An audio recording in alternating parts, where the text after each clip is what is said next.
Привет, это Тостер, и у нас, как всегда, много интересного о домашней технике. Ну, вы знаете, потому что у нас реальные обзоры и тесты. Это видео мы больше месяца не могли снять, отвлекались на другие проекты. А мне хотелось, потому что очень уж интересный пылесос получился у LG. Знакомьтесь, LG Kartzera. Он такой красавчик, да, ну посмотрите, вот как он выглядит, так все гармонично и высокотехнологично. Ну, кстати, с технологиями тут тоже интересно, есть технология трамбовки мусора, компрессор. Раньше корейцы применяли ее только в классических таких напольных пылесосах, в ручных не было. Еще есть автоочистка пылесборника, да, пылесос сам себя очищает. С мусором пользователь, по сути, не контактирует вообще. Кроме того, он рассчитан, что называется, на все случаи уборки. Для пола, возможно, как сухая, так и влажная уборка. И вообще, тут 3 основных насадки для пола. Плюс, конечно, насадки, дополнительные для уборки разных поверхностей, включая специальную для матрасов и постельного белья. А еще тут 2 аккумулятора в комплекте и есть даже обработка ультрафиолетом. А вот что и зачем им обрабатывается, об этом расскажу далее. Давайте обо всем по порядку. Пылесосим. Собственно, начнем непосредственно с уборки. Пылесос ведь, он для этого и придуман. Есть турбощетка, по сути она универсальная, но особенно она подойдет, если у вас ковровые покрытия дома, если есть линяющие домашние животные. А есть еще насадка с таким мягким валиком. Она для твердого пола, а вот для самых разных покрытий вполне эффективно собирает мусор. Это я сейчас не голословно утверждаю. Мы много похожих тестировали. И эту саму насадку для этого пылесоса, конечно, тоже на полу проверили. Ее фишка еще в том, что это максимально бережная уборка. Вот турбощетка, она со щетиной, она все же на нежных покрытиях, вот типа паркета, ламината, может оставлять микроследы. А тут мягкий валик, плюс есть эта мягкая окантовка еще по насадке. Реально, когда убираешь, даже чувствуешь, как мягко она идет по полу. Реально аккуратная такая бережная уборка, не преувеличиваю. Самое интересное, это, наверное, насадка для влажной уборки. Здесь 2 вращающихся элемента, на них надеваются тканевые салфетки вот эти. В саму насадку несложно налить воду. И что важно, можно с моющим средством для пола. И дальше вы, по сути, обычным образом пылесосите. Причем можно включить только влажную уборку, без всасывания. Но это, мне кажется, как-то не очень логично, потому что логичнее включить с ним, с всасыванием. И тогда у вас пылесос, он сначала всасывает мусор, а потом влажная уборка, протирает пол. Интенсивность подачи воды вот к этим тканевым насадкам, то есть к полу, можно выбирать. Это важно для разных типов напольных покрытий. Можно вообще подачу воды выключить, и тогда, наверное, можно попробовать слегка натирать паркет, например, вот этой насадкой. Если заморачиваетесь на эту тему. Напишите, кстати, в комментариях, может кто-то пробовал, если не с этим пылесосом, то с предыдущими версиями. Там тоже такая насадка есть. И у нас, кстати, есть видео про предшественника. Оставим ссылку внизу в описании. Что до остальных насадок, которые не для пола, то тут есть вот обычные, щелевая и вот такая для разных поверхностей универсальная. Но самое интересное из мелких это вот это.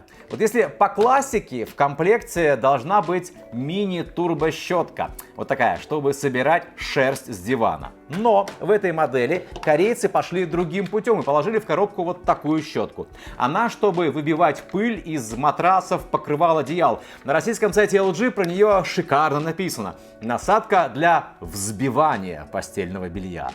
Видимо, в пену. Вообще, в самой Южной Корее эта история очень распространенная. Я еще лет 10 назад там видел подобные щетки и даже отдельные такие пылесосы для матрасов, диванов у тех же LG. У нас в России это менее распространено, меньше внимания. у нас уделяют гигиене диванов и матрасов. Смысл в том, что вибрирующий элемент, вот этот желтый, он помогает больше в итоге пыли и всякого прочего неприятного засосать в пылесос. Логика простая и понятная. Но знаете, мне вот не хватило все же маленькой турбощетки в комплекте. Это от другого пылесоса LG. Ну потому что шерсть с дивана ей явно удобнее убирать. За эту цену можно было и положить ее в коробку. И даже вместо вот этой вот насадки для матрасов, мне кажется. Ну, напишите, кстати, в комментариях, какая насадка вам кажется более нужной. Выбивалка или маленькая турбощетка. Обратите внимание, кстати, что все насадки и для уборки пола, и для других поверхностей, они сгруппированы и хранятся вот в базовой станции. Это круто, не нужно искать место для хранения, а потом вспоминать, куда же я засунул там, например, щелевую насадку. Пыль должна оставаться в пылесосе. И тут для этого много сделали. Сначала в основной камере вот пылесборника металлический сетчатый фильтр. Потом дальше система мультициклонов, где благодаря высокой скорости воздушного потока и центробежной силе происходит отсев мелкой пыли. Потом предварительный моющийся фильтр и далее на выходе HEPA. Он небольшой, но с учетом качественной такой предварительной вот фильтрации, о которой я сказал, его эффективность достаточно высокая. И, кстати, мы проверили работу всей этой системы фильтрации с помощью лазерного датчика мельчайших частиц в воздухе. Он замечает пыль размером от половины микрона или микрометра. Данные об этих частицах на экране прибора слева. Видно, что в сравнении с изначальным качеством воздуха в помещении, воздух, прошедший через пылесос, через пылесборник, с пылью и мусором, кстати, и дальше через фильтры выходит в разы, в десятки раз более чистым. То есть система фильтрации работает эффективно. Но, конечно, нужно не забывать обслуживать эту систему фильтрации. Промывать иногда мультициклоны, моющийся фильтр HEPA можно мыть реже, не каждую неделю. Но просто очищать щеткой от пыли. А через годик-другой, в зависимости от условий эксплуатации, HEPA-фильтр можно и поменять. Чтобы в небольшой в целом пылесборник помещалось больше мусора, чтобы он не мешал воздушному потоку и чтобы металлический сетчатый фильтр легче очищался, корейцы добавили в пылесборник такой элемент, это называется технология компрессор. И это такой адаптированный к вертикальным пылесосам ее вариант. Просто в классических пылесосах она работает немного по-другому. Там автоматически вращается такая специальная лопасть, которая трамбует мусор. Здесь это работает по-другому. И помимо того, о чем я сказал, способствует тому, что мешок-пылесборник в базовой станции наполняется медленнее за счет некоторой утрамбованности, попадающей в него пыли. Поэтому его реже нужно менять. Стоп! Какой еще мешок-пылесборник? А вот тут мы подобрались к еще одной крутой фишке этого пылесоса. Главная польза от автоочистки пылесборника – нет контакта пользователя с пылью. Это в принципе очень круто, да, и удобно. И важно, например, для аллергиков, особенно для аллергиков. Да любому человеку неприятна эта вечная история с очисткой пылесоса. Все равно какой-то мусор обычно остается. Не все так сразу легко, как в рекламе, выпархивает в мусорную корзину. Что-то может остаться в пылесборнике, что-то разлетается. Так вот, тут мы уже с этим не сталкиваемся. В базовой станции есть мешок-пылесборник. Есть, соответственно, мотор и дополнительная система фильтров. Собственно, сам мешок — это тоже уже фильтр. Дальше предмоторный и на выходе тоже есть фильтр, чтобы воздух в помещении чистым возвращался. Мы, кстати, лазерным датчиком и эту систему проверили, и действительно все чисто. В смысле, воздух реально возвращается серьезно очищенным. Кстати, в начале видео я говорил про ультрафиолет. Так вот, он именно тут. Он обеззараживает все то, что находится в мешке-пылесборнике. Тут спорно, оно же в мешке, зачем обеззараживать? Но с другой стороны, мусор и пыль там могут находиться довольно долгое время, пока мешок не наполнится. Могли бы развиться какие-то бактерии, может, не знаю, запах неприятный, но нет. Ультрафиолетом по 2 часа после каждого пополнения мешка новой пылью все это внутри облучается. Это вот тоже очень такое корейское решение, корейский подход. Гигиена по максимуму. И это же неплохо, правда? Как думаете? Напишите в комментариях. 2 режима есть автоочистки. Вот в автоматическом она запускается каждый раз, когда пылесос устанавливается на базу. Или можно самостоятельно запускать процесс, если вот так каждый раз на автомате вам кажется излишним. По мне, так очень полезная функция. Потом просто меняете мешок на новый, когда он заполнен, и все дальше работает. О необходимости смены на дисплее информация выводится. Самое главное об этом пылесосе я вам, пожалуй, рассказал. Отмечу еще современный мотор, он тут инверторный, с цифровым управлением, как вводится в современных пылесосах, и бесщеточный. И это не просто красивые слова.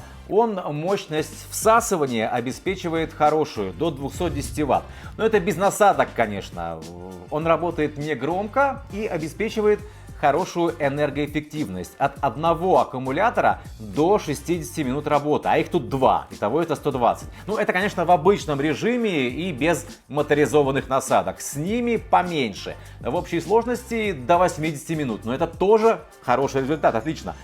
И, конечно, время работы сильно зависит от условий эксплуатации, типов покрытий, которые выбираете, вообще от того, как с пылесосом работают, от конкретно вашего стиля уборки, что ли, если хотите. Скажу еще про телескопическую трубу, основную трубу. Это просто супер удобно, потому что можно подстроить пылесос максимально под себя, под свой рост, и убирать легко. Есть тут и коннект с мобильным приложением. В данном случае, конечно, это не так актуально, как, например, с роботом-пылесосом. Без вас он все равно не уберет. Но можно контролировать, например, заряд батареи, посмотреть, зарядился ли уже пылесос. Информация о необходимости очистки фильтров тоже появляется здесь. Крутой, топовый, высокотехнологичный пылесос. Вот мое мнение. Мне реально он очень нравится. Я вообще слежу давно за развитием корейского пылесосостроения, назовем его так. И, конечно, корейцы, большие молодцы. У них всегда много интересных фишек, технологий. Я сейчас не только об LG, кстати, у Samsung тоже есть интересные продукты и решения. И это, как правило, именно собственные разработки. Где-то могут быть, конечно, патенты купленные, но все это вполне нормально. Этот пылесос, он вполне может быть основным пылесосом в квартире. Тостер его реально рекомендуют. При его-то обилии насадок и возможностей, тут же и сухая уборка, и влажная, и при его времени автономной работы, он реально может быть основным. Плюс очень удобно, что он сам себя очищает, согласитесь. В общем, такая удачная, интересная, технологически удобная в использовании модель, но дорогая. Это такой премиальный продукт для дома, он так и выглядит. Свое мнение об этом пылесосе или о каком-нибудь другом пылесосе пишите в комментариях.